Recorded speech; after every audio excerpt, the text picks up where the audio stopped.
Magandang araw po mga kabarya. Ang tatalakayin natin ngayon ay ang mga collectible items na Jose Rizals. Ito ay yung mga commemorative coins, banknotes, and stamps. Si Jose Rizal ay kilala hindi lamang sa buong Pinas, kundi sa iba't ibang bahagi ng mundo. Andyan din yung sa Espanya, sa Alemanya, or sa Europa. Meron din po siya sa Amerika at sa Hong Kong.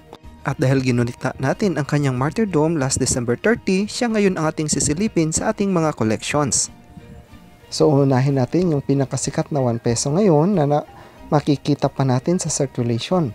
Ito ay ang 1 peso 2005 na nagkakahalaga sa mga collectors ng 300 to 600 peso. Ito yung madalas sinahunt ng mga coin traders or coin hunter at inaalok sa mga coin collectors dahil napakababa lang ng mintage or quantity na nagawa nito ng BSP. Kaya kung sisilipin natin sa website ng Numista, makikita natin dito na yung 2005 ay meron lamang siyang 1.1%, while sumunod dito yung 2006 na 2%. I think meron tong 3% na kasunod 2008 ata, pero hindi na masyadong pinapansin ng mga collectors. Focus lang talaga tayo dito sa 2005 kung balak nating mangongolekta sa ganitong barya. And so far, meron akong dalawang 2005 dito sa aking mga collections. Nilagay ko sila dito sa isang plastic jacket at nag-print out na rin ako ng background ng BSP logo para maganda siyang tingnan. So far, meron din po akong isang 2006 na ma-considered nating semi-hard to find dahil nasa 2% ng kanyang mintage at yung 2005 naman ay nasa 1.1. So yung mga price range po nito sa 2005 ay nasa 300 to 600 peso, while yung semi-hard to find na 2006 ay may benta din ng 50 to 100 peso. And since available po ito sa public circulation, ito yung madalas sinahunt ng mga coin traders at coin hunters. Next po na 1 peso Jose Rizal nating tatalakayin ay yung galing sa Collion Leaper Colony.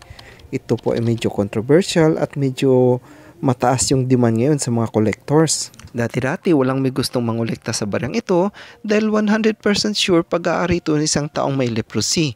Pero ngayon nagkakahalaga ito siya sa presyuhang 2,500 to 3,500. Meron lang din po itong 20,000 pieces at numismatic rarity index of 62, kaya napakataas yung demand nito sa mga collectors.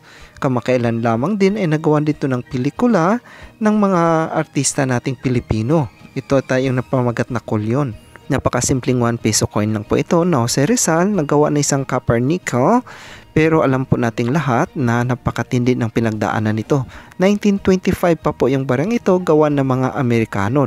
Simula nung hiniwalay na yung may mga sakit na leprosy para lang malayo sila sa ibang tao. Yun po ay sa Palawan. Kaya dahil bawal silang makipagsalamuha sa iba, ginawa na rin sila ng sarili nilang mga barya. Ang next po na 1 peso na titingnan natin ay itong nakakatuwang 1972 at 1974. Dahil napagkamalan itong may halong ginto ng ating mga lolo.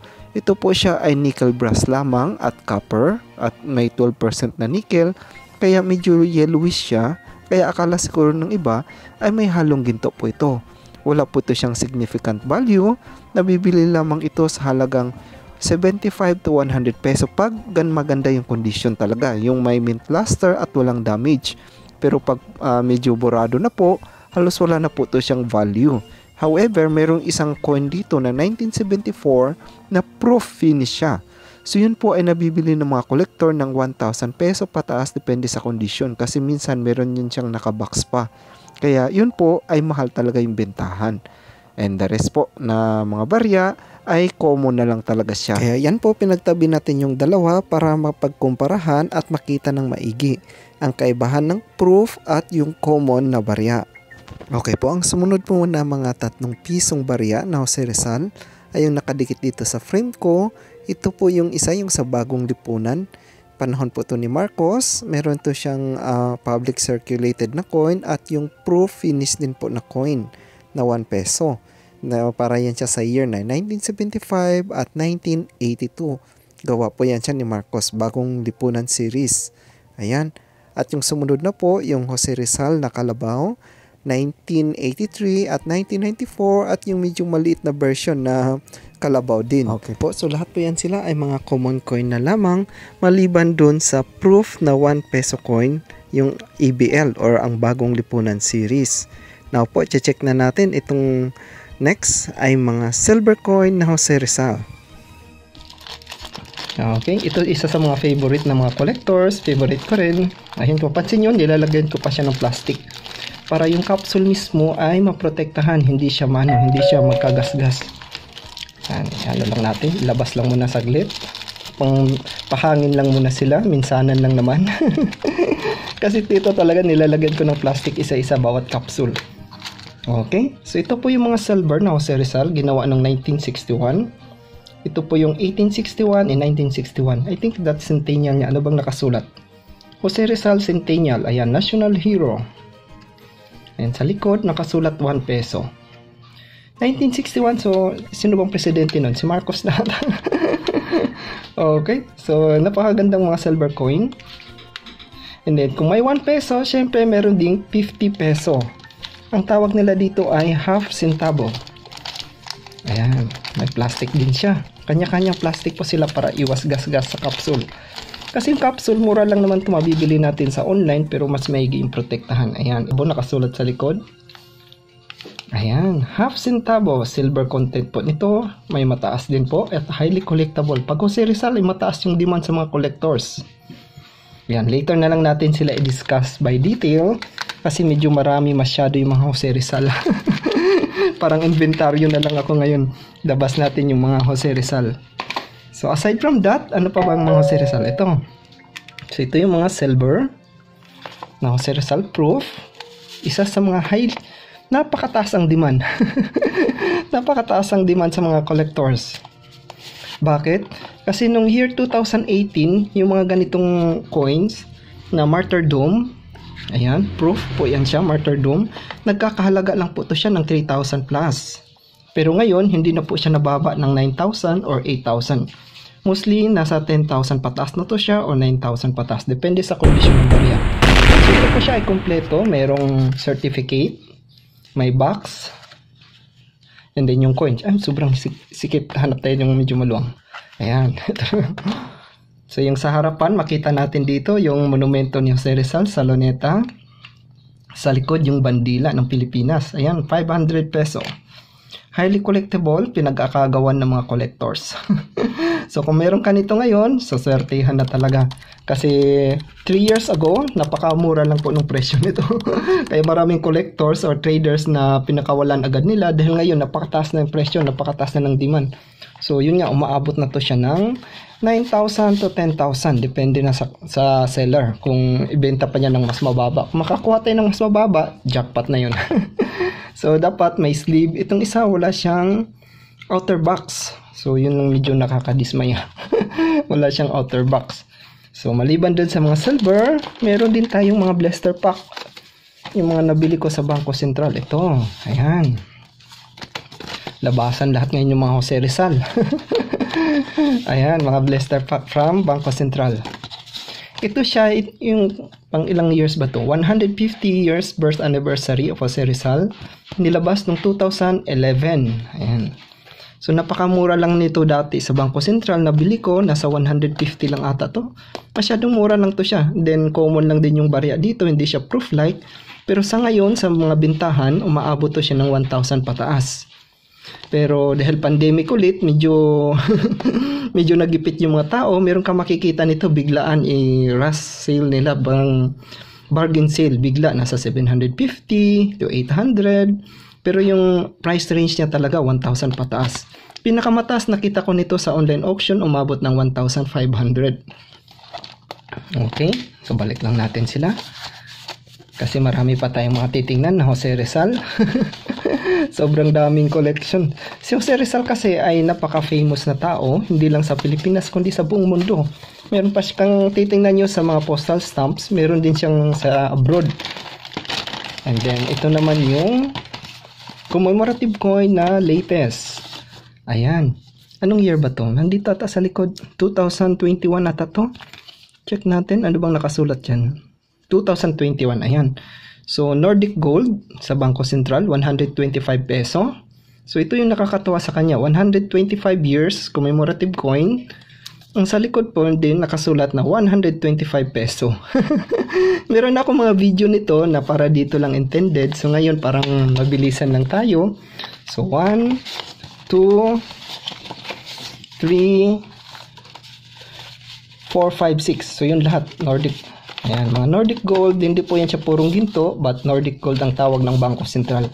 Nordic Gold, anong composition ba yan siya? Composition nito, nandito yan sa loob. Ayan, copper. Ayan, copper lang talaga siya. 89% copper. So, yun lang po yung gold-plated lang siya actually. Hindi siya talaga gold, pero hindi naman siya nagpe-fade. So, parang gold-plated lang siya, pero ang tawag ng Bangko Sentral is Nordic Gold. So, yung presyohan naman ito, sa Bangko Sentral, nung unang lumabas, nasa 1,000 peso, SRP price, pero agawan, sobrang pahirap. Sobrang hirap maka-avail nito. Ngayon, nasa market bentahan nito ay nasa 2,500 to 3,500. Pinakamataas na kita ko nito ay 3,500.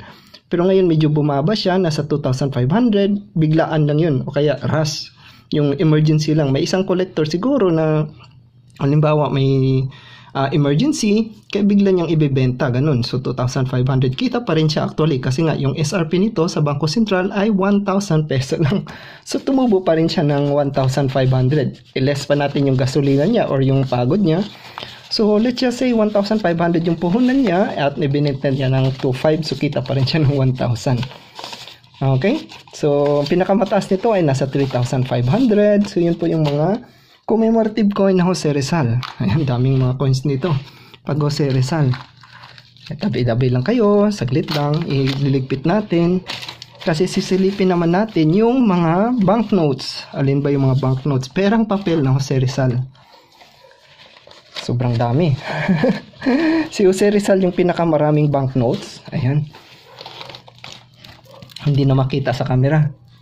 So, ito po yung English series. Ayan, nilalagyan ko ng label sa aking album. Yung English series ay nagsimula ng 1949 to 1966. So, kung mapapansin nyo, yung pera ditong design ay parang US dollar.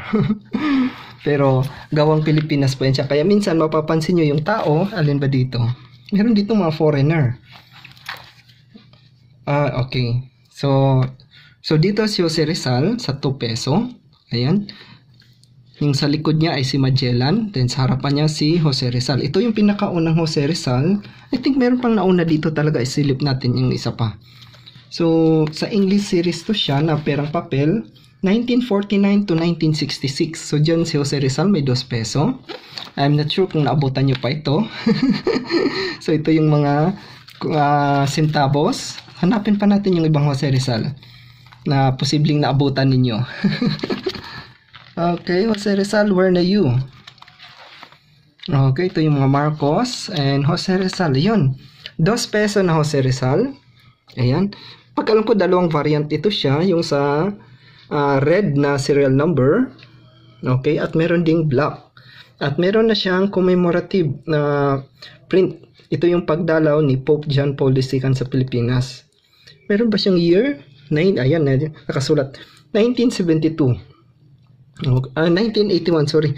1981, naduling ako. 1981. Nung February 17 to hanggang February 22, 1981. Yun yung pagdalaw ni Pope John Paul II sa Philippines. Ginawa ng commemorative banknote ni Ferdinand Marcos.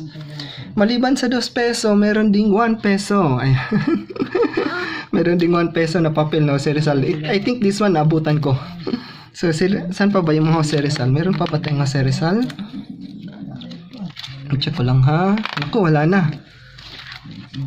Wala na. So, hanapin natin sa ibang folder ko yung ibang Jose Rizal. Kasi pagkalam ko, mayroon pang Jose Rizal na sobrang luma.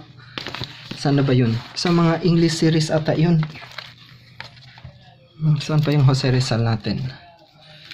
1 peso. I think sa ano rin, meron dito siya. Ayan, meron dito sa 100 peso na Japanese money o Mickey Mouse money tawag nila. During Japanese occupation, gumawa din ng pera yung mga Hapon. Ayan po, 100 peso. Pero kung mapansin nyo sa ibabaw nakasulat Japanese money. At feature din dito yung luneta, yung si Jose Rizal.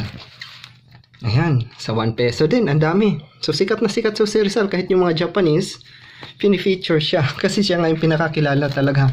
At this one. So ito yung pinakaluma. Anong year ba to? 1936 at ito siya yung sa Victory. So ito yung pinakaluma kong Jose Rizal na banknotes. Meron pa bang kasunod? I think wala na. Okay. So ito yung pinakaluma ko during American period. Ayan, Victory. So yung after World War II, ito yung ginawa ng mga Amerikanong perang papel sa Pilipinas. At ito naman yung pinakaluma, 1936. Ang kaibahan nila, blue yung seal, ito naman red. So yun po yung kaibahan nila. So wag na po tayong mag-discuss further, mauubos oras natin sa daming Jose Rizal. So yan po yung mga Jose Rizal banknotes ko. And then next na sisilipin natin yung mga stamps. Ayan, hindi talaga pa huhuli yung post office. Ang pinakamalaki kong stamp ay this one. Isang banig yung tawag nila dito ng mga matatandang collectors. Ito yung isang banig na stamps. Kailan ba ito ginawa? Pagkakalang ko panahon to ni Marcos eh. Please stop smuggling. Ayan, nakasulat dito. Hindi ko lang sure kung anong year to. Pero pagkakalang ko panahon to ni Marcos, focus natin. Ayan, nakasulat. Please, ano ba nakasulat? Help me stop smuggling. Ayun pala, wala palang please sa ko. Then nakasulat, President Marcos. Ayan. Government Printing Bureau Tokyo. Imagine sa Japan pa pinaprint yung mga ganito. So ito po siya yung isang banig na Jose Rizal. At marami pa po tayong mga Jose Rizal na stamps. Silipin natin. Kunin ko lang yung aking folder. Ito naman yung aking mga stamps folder. Mabilisan lang tayo kasi sobrang dami. Hanggat maaari kasi, ililimit ko lang yung time ng YouTube vlog ko. Kasi pag sobrang haba, nakaka-boring. So, ito yung isa sa mga, ano bang tawag dito? First day cover. Ayan, first day cover ng mga envelopes. So, mga first day cover, napakasikat ni Jose Rizal. Almost every 3 years yung pagitan, merong first day cover. So, mga stamps. Ayan. At ito, dito ako nag-umpisa, I think 2000, anong year ba to? 2011. Dito ako nagseryosong mag-umpisa mangolekta. So pumunta pa ako sa post office ng Lawton, Manila para bumili ng ganitong mga stamps. Rizal 150. So Rizal 150 at ito po yung partner niya na coins din. Ayan. 150 din na coins. Ayan, nakasulat. 150 years commemorative. Then ito rin yung mga stamps niya. At ito yung souvenir envelope na sobrang laki. Hindi ko na matandaan magkano bili ko dito. Pero mahal na ito siya bentahan sa ngayon. And then yan yung sheets. And ito rin yung stamps nila. Hindi ko alam na kinokolekta din pala yung mga ganito. Nakigaya lang din ako sa ibang collector. Yung ini-stamp nila. Then ginugupit. Okay. So mayroon pa tayong mga stamps. I think ito yung luma din. Ayan, 1936. Napakalumang stamps na nito. Okay. And then, yan, anong year ba to? Yan, ay sulat ko, 1961. Nilalagyan ko ng label. Ako na lang naglalagay ng mga label. Yung iba hindi ko nilagyan gaya nito dahil kulang na ako ng oras mag-research. And this one, gawa rin ng post office. Pero finiture dito si Jose Rizal, yung sa Germany. Kaya kung pansin nyo, German yung nakasulat. Ano ba yung nakasulat? Hindi ko alam paano basahin. Commemorative coin ng Jose Rizal na galing gawa ng private mint. Mga gawa na lang to nila. Hindi to gawa ng Bangko Sentral. So ito rin po yung year 2011. Mga Jose Rizal stamp galing Germany. Ayan, dami pa. So yung postcard na napakaluma, 1948. And then dito rin, ito yung latest na to, 2012. Yung mga Masonic, kasama din po si Jose Rizal. Ito yung coins na 2011. Sinama ko na rin yung clippings ng sa dyaryo. 2011. Ayan, dito talaga ako nag-umpisa, year 2011. So ito yung kanyang first day cover. Ayan. So coincide po yan siya dito sa bariyang to. Ayan. So napaka talaga ni Jose Rizal. In demand. Ito, mga lumang Jose Rizal. 1945. While this one, 1946. Ayan, napakaluma. And then yung imprinted stamp, ayan, meron din siyang stamp na imprint, hindi siya dinidikit, kundi naka-imprinta na, gaya nito. Naka-imprinta na sila sa envelope. Ayan. So, andyan din, ayan, naka-imprinta na. And yung postcard, ayan, sa postcard, nandyan din sa Jose Rizal, kinakolekta din. Okay, so dito rin kay Marcos. 1966. Dito pala yung may help. Help make this nation great again. Ayan, medyo maingay yung kapitbahay na doggy. Pasensya na, medyo maingay yung kapitbahay. Ayan. At ito yung isang banig na Jose Rizal na maliit lang. I think 1936 pa to siya. Magkano ko ba to nabili? Mura lang to siya, pero pagkakalam ko yung halaga nito ay hindi na nababa ng 1,000 peso. Pero sa auction nakuha ko siya ng mas mababa. So medyo sunerte ako konti. Pero mamahalin yung ganitong isang banig. Ayan. Dito wala na. Dito ay mga Victory na to sila. I think Victor, mga ano na. So hanggang dun lang mga Jose Rizal collections ko. Ano pa ba dito? Wala na mga Victor. So yun lang talaga mga Jose Rizal. Balikan natin. Ayan, so yan yun po lahat mga collections ko. Jose Rizal. Ayan, mga stamps and folder. Wala na akong time para mag-conduct pa ng research dito. Ayan, no, yung 2011. Ayan, yung mga, andito gumborza na. And then, ito yung isang banig niya. Ayan. Na Jose Rizal. Meron din palang mga Jose Rizal nagawa ng private mint na coin. Alala ko, sorry.